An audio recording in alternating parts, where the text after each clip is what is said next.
What's up, everybody? This is Gina Ifoe, the one and only African superstar, and today I want to have a very candid video.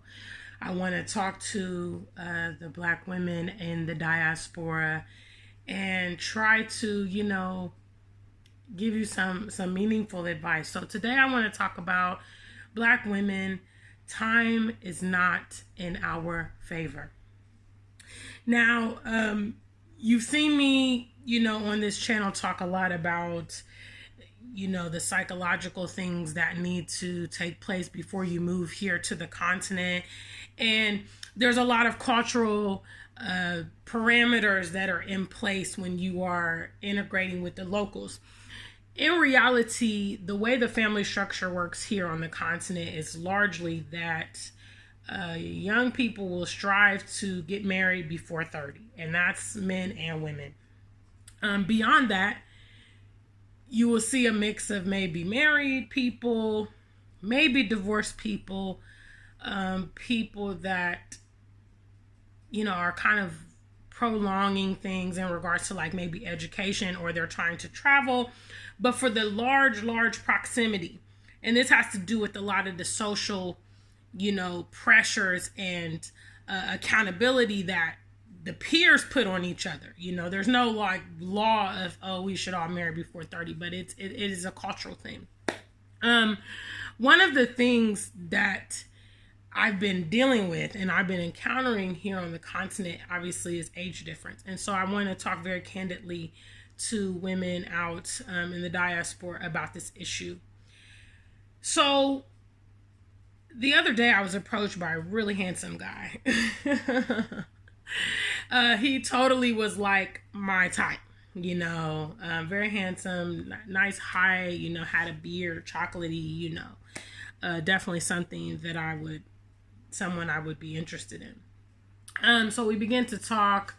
I was out at a restaurant and, he just kind of came over and friendly began to talk. And, he asked me my age, which for any of you that don't know, I am 37 with an upcoming birthday this June.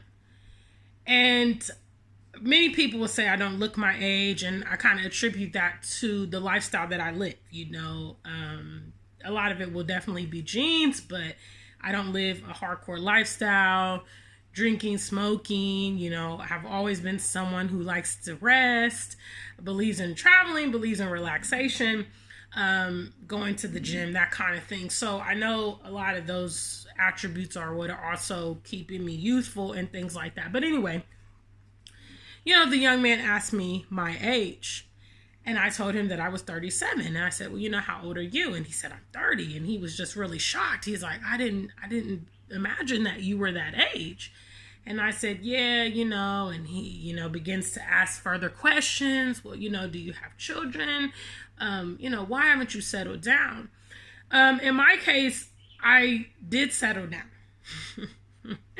I originally was married at 27 years old.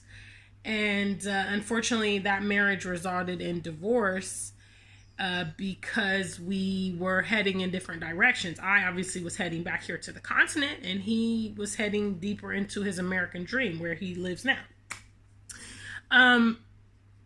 The problem that I'm having and the problem that I have to be honest and advising you about is age can be a problem here on the continent for single ladies because of the cultural, construct. You may be approached by younger men, but when it comes to, taking the relationship further, it can be a challenge. Older women are seen as not fertile.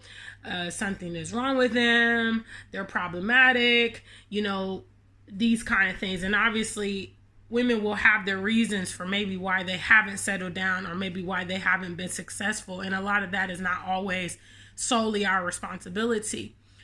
So I'm sending this message out because there are young women who view me, I would say early 20s, late 20s maybe. I would say that time is not in our favor.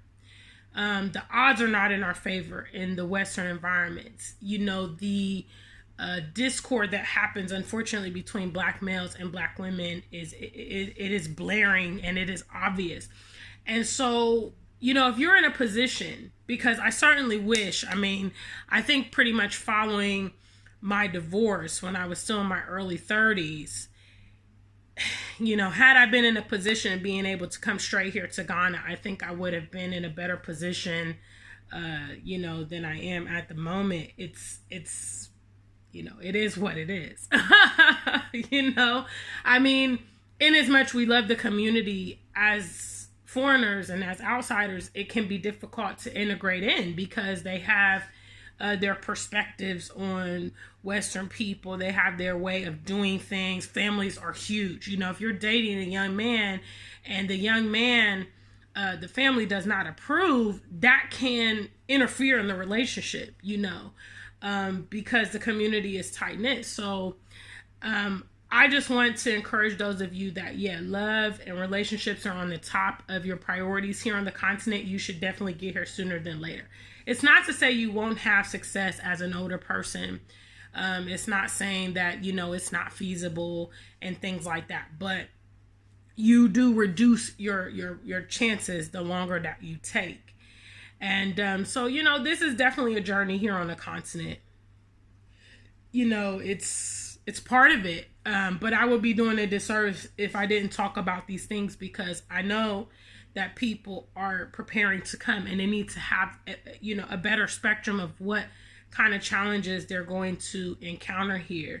Also, any ladies that are here on the continent that are dating, if you so choose, you know, share some of your experiences in the comments. You know, if age has also been a deterrent for you romantically here, you know, let our audience know so that they can, again, try to ready and prepare themselves. Okay. Well, anyway, guys, I'm headed to the beach. Today's beach day, and I need it. I'm looking forward to it. So until we meet again, stay black and true. If you ain't black, just stay true.